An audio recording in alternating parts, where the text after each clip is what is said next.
आपके सामने जो बांस है उसको पकड़ करके बैठे, जिसके पास बांस है वो पकड़ करके बैठे, जोर से ड्यूटी है। आज भाई देता भी आपकी कथा का आनंद लेना चाहते हैं।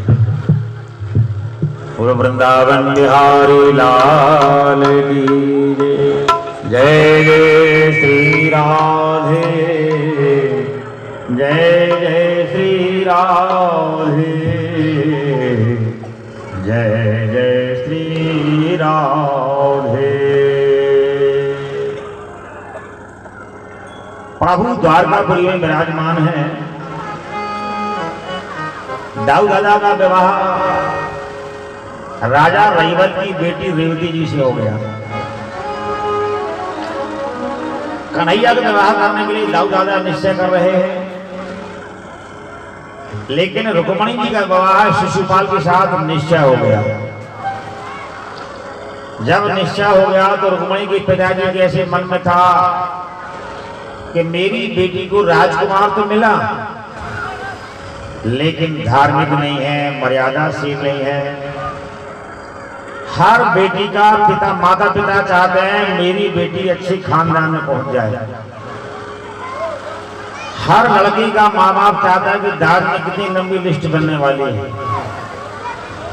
हर लड़का चाहता है लड़की सुंदर हो, चाहे वो कुछ भी करना ना जानती हो, लंगर चाहे बाहर से बन के आए। लड़की भी चाहती लड़का सुंदर हो, चाहे वो लल्लू राम कुछ कमाए चाहे ना कमाए। बाराती जाते हैं, वो कहते हैं खाने पीने के कौन कौन से आइटम है, क्या लाभ होगा जाने में। रुक्मणी जी ने पत्र लिख करके भेजा, हे प्यारे हमने तो आपको समर्पित कर दिया है, अब आगे आपकी जो इच्छा हो। जब से सुनी है बसुरिया तुम्हारे प्यारे, भुलाए न भूले सुरतिया तुम्हारी, तुम्हें ढूंढने की लगन लग चुकी है, भुलाए न भूले सुरतिया तुम्हारी। हे प्यारे, जब से नारद जी से मैंने आपकी चर्चा सुनी है, तब से मेरे मन में लगन लग चुकी है। मैंने अपने आप को आपको समर्पित कर दिया है, आप मुझे स्वीकार करें चाहे ना करें। ये सच्चा प्रेम है, हमारा प्रेम लगा रहे, आप हमसे प्रेम करें चाहे ना करें। विशुद्ध प्रेम है, ये प्रेम की परिभाषा है।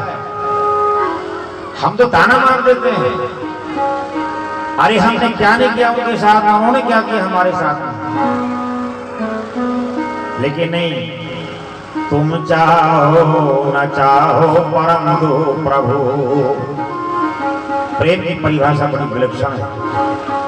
तुम चाहो न चाहो परंतु प्रभु, हम तुमको सदा ही चाह करेंगे। तेरे प्रेमियों से प्रेम हो मेरा सदा,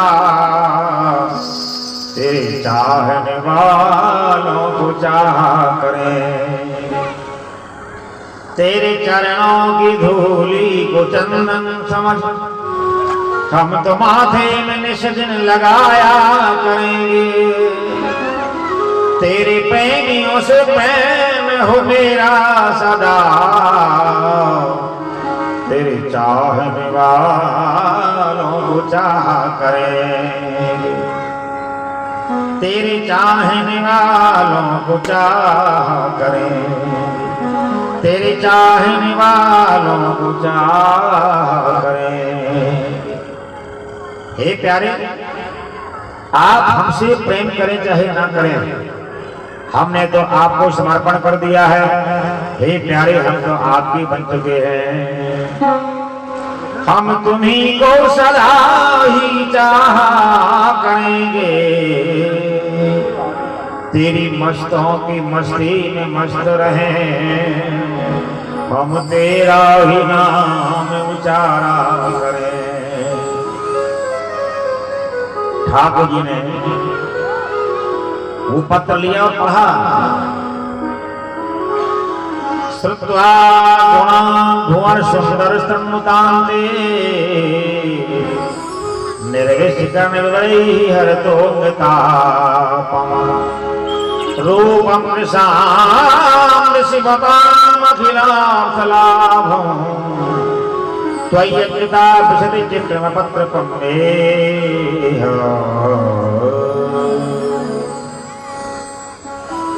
रुक्मणी जी कह रहे हैं महाराज, हमने सुना है कि सत्वा गुणान भुवन सुंदर तंत्रे, आपका नाम आपका गुण सारे तीनों लोगों में सबसे सुंदर है, महान है आप। सत्वा गुणान भुवन सुंदर स्तन्मुतान्ते निर्विष्कर्ण वरैः हरतोऽङ्गतापम्। हमने सुना है आपका जो कीर्तन सुनते हैं, भजन सुनते हैं, कथा सुनते हैं, कानों से जो आवाज जाती है उसके सारे अंगों का ताप मिट जाता है। हे प्रभु, उसका जीवन मंगलमय हो जाता है, सुखी जीवन हो जाता है, सारी ताप मिट जाती है, ताप नष्ट हो जाता है उसका। हे प्यारे, निर्विष्कर्ण विवरैः हरतोऽङ्गतापम्। रुक्मणी जी पत्र में लिख रही है, ऐसा प्यार नहीं किया कि बिना जाने प्यार कर लिया हो, गलती से प्यार कर लिया हो, जानबूझ करके, विचार करके, निश्चय करके। आपकी कथा सुनने में सारे जीवन का ताप पाप नष्ट हो जाता है, जीवन मंगल बन जाता है। रूपम वृषां ऋषिमताम् अखिलार्थलाभम् त्वय्याज्ञता विशति चित्रमपत्रकं मेह।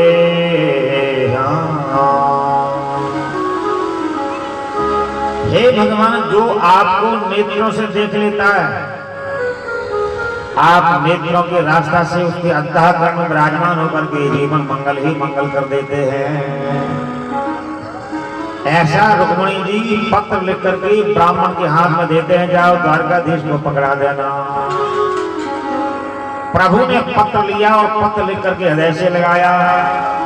यो यथा मां प्रपद्यन्ते तथैव भजाम्यहम्। हे विप्र देवता, जो मुझे जैसे भजन करता है मैं उसको वैसे ही स्वीकार करता हूँ। जो मुझे जो मान लेता है मैं वही नाता निभाने के लिए तैयार रहता हूँ। जो मुझे जैसा पाना चाहे मैं वैसे ही मिलने को तैयार रहता हूँ।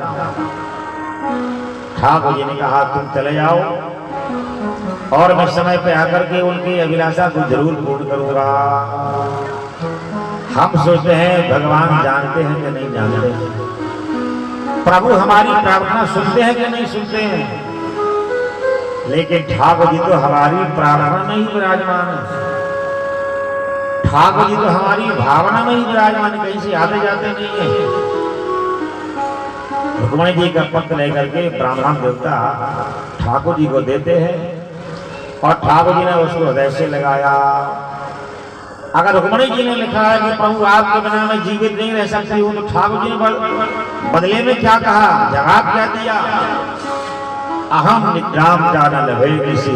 हे ब्रह्म देवता, हमें भी रात्रि में नींद नहीं आई, हम यही विचार करते हैं उनको कैसे अपनाएंगे, उन्हें कैसे अपना बनाएंगे। ठाकुर जी ने उसी शब्दों में जवाब दिया ब्राह्मण देवता को। देवियां विवाह के पहले व्रत करती हैं, पाठ करती हैं, पूजा करती हैं, दान पुण्य करती हैं, देवता लोग कुछ भी करने को तैयार नहीं होते हैं। इसलिए देवियों को धर्म पत्नी कहा जाता है, क्योंकि वो धर्म से जोड़ कर रखती है परिवार को। रुक्मणी महारानी देवी का पूजा करने के लिए जाते हैं। जय जय जय गिरिराज किशोरी, जय जय जय गिरिराज किशोरी,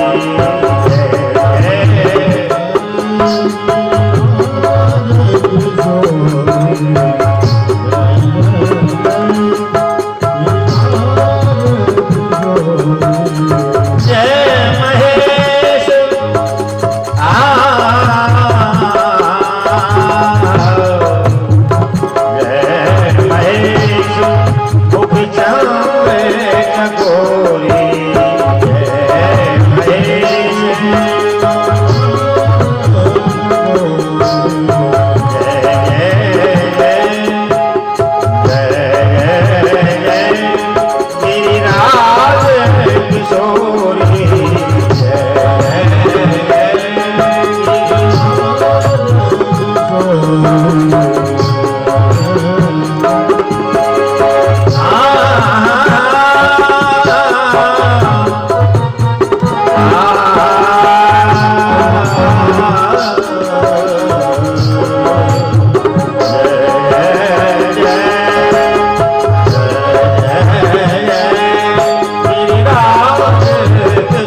देवी का पूजन करने के लिए गई और जैसे ही देवी का पूजन किया, देवी की परिक्रमा लगाई, 9 परिक्रमा लगाओ या 3 परिक्रमा लगाओ, परिक्रमा लगा करके दरवाजे पर आई। साक्षात लक्ष्मी है, चारों दिशाओं को चमकाने वाली, जो नजर डाली करोड़ों सूर्य की समान नजर पड़ी, सबकी दृष्टि नीचे हो गई। ठाकुर जी ने शिशुपाल की तरह बढ़िया रथ बनाया और रुक्मणी जी का हाथ पकड़ा और रथ में विराजमान करा लिया। बोलो भक्त वत्सल भगवान की। प्रभु यहाँ से चले। दाऊ भैया को मालूम पड़ा कि ऐसा ना हो कि कहीं झगड़ा हो जाए, खींचातानी हो जाए, तो मूसल लेके चले। रुक्मणी के भाई ने सोचा था कि मैं अपने बहन का विवाह शिशुपाल के साथ में करूंगा, तो ठाकुर जी से झगड़ा करने लगा। ठाकुर जी ने उसको रस्सा से रथ के नीचे बांध लिया। दाऊ भाई आए, लाला कन्हैया विवाह होगा? बोले हो गया। वो दाज मिला? बोले हाँ। रस्सा से नीचे बांधा हुआ वो दाज मिला है। दाऊ भैया ने उसको खोला और युद्ध में परास्त किया और द्वारकापुरी विराजमान होते हैं। रुक्मणी जी के पिता को ऐसी इच्छा हुई प्रकट की, मेरी बेटी का विवाह तो अच्छे ढंग से हो गया, लेकिन विधि विधान से नहीं हुआ। कन्यादान सहस्राणाम एकः परिजायते। 1000 गाय का दान किया जाए या विधि विधान से कन्यादान किया जाए, बराबर फल होता है। शास्त्राणाम परिक्रम्य भारतम चाजरे। भारतवर्ष की 1000 परिक्रमाएं की जाए या विधि विधान से एक बार कन्यादान किया जाए, श्रद्धा से किया जाए, बराबर फल होता है। ठाकुर जी ने विचार किया, जब मैं एक बार ले आऊं दोबारा ले आऊंगा, मुझे क्या चिंता है। दोबारा मायके में भेज दिया, बारात को तैयार किया। मधुमंगल से कहा, भैया मेरा विवाह हो रहा, तुम नाई बन जाना और तुम्हारे विवाह मैं नाई बन। अरे हट, हम ब्राह्मण के बालक हैं, लड्डू खाने वाले हैं, खीर खाने वाले, हम नाई नहीं बनेंगे। तेरा विवाह हो जाए ना, हम नाई नहीं बनेंगे। कन्हैया ने कहा तो बरात जाओगे? हाँ। बोले वो चलेंगे। सारे ग्वाल बाल तैयार कर लिए, भैया चलो बारात में चलना है। अच्छा, बारात में भी वो सोचते हैं कि हमारी काटागिरी के जाना चाहिए, बूढ़े बूढ़े नहीं होना चाहिए। बारात में बूढ़े बूढ़े जाए तो शक्ल बिगड़ जाती है, बारात की रूपरेखा बदल जाती है। नाचने गाने वाले होना चाहिए। बंसी वाले की सजी है बारात, दूल्हा नंद लाला, मुरली वाले की सजी है बारात।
Oh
वृंदावन बिहारी लाल।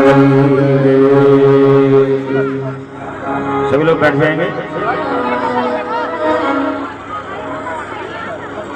श्रुत्वा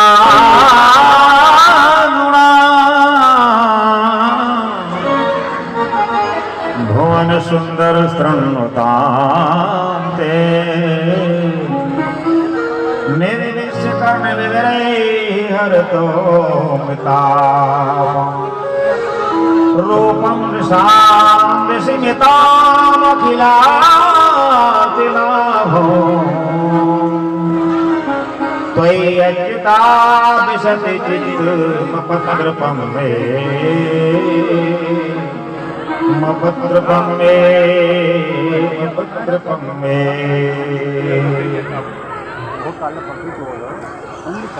रुक्मणी जी की माँ को मालूम पड़ा कि जिस मेरी बेटी का विवाह हो रहा है ये राधा जी की शादी पहले होना निश्चय हुआ था और फिर परमाई टूट गई वहां पर। राधा की माँ ने कहा कि मुझे ये वर मंजूर नहीं है। अरे मैं नव्या हूँ राधा कन्हैया तेरो माला, मैं नव्या हूँ राधा